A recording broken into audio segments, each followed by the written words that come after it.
उमापतिं सुरगुरुं वन्दे जगत्कारणं वन्दे पन्नगभूषणं मृगधरं वन्दे पशूनां पतिं वन्दे सूर्यशशाङ्कवलिनयनं वन्दे मुकुन्दप्रियं वन्दे भक्तजनाश्रयं च वरदं वन्दे शिवं शङ्करम् ॐ मृत्युञ्जयाय रुद्राय नीलकण्ठाय शम्भवे अमृतेशाय शर्वाय महादेवाय ते नमः। नमस्तेऽस्तु भगवन् विश्वेश्वराय महादेवाय त्र्यम्बकाय त्रिपुरान्तकाय त्रिकाग्निकालाय कालाग्निरुद्राय नीलकण्ठाय मृत्युञ्जयाय सर्वेश्वराय सदाशिवाय श्रीमान् महादेवाय नमः। ॐ नमः शम्भवाय च मयोभवाय च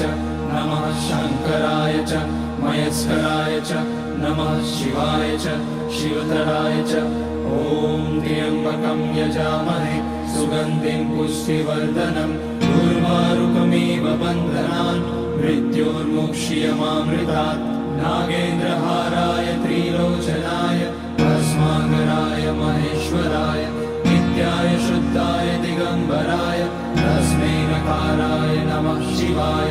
मन्दाकिनी सलिलचन्दनचर्चिताय नन्दीश्वर प्रमथनाथ महेश्वराय मन्दारपुष्य बहुपुष्य सुपूजिताय तस्मै मकाराय नमः शिवाय शिवाय गौरीवदनाब्जवृन्द सूर्याय रक्षाध्वरनाशकाय श्रीनीलकण्ठाय वृषध्वजाय तस्मै शिकाराय नमः शिवाय वसिष्ठकुम्भोद्भगौतमार्य मुनीन्द्रदेवार्चितशेखराय चन्द्रार्कवैश्वानरलोचनाय तस्मै वकाराय नमः शिवाय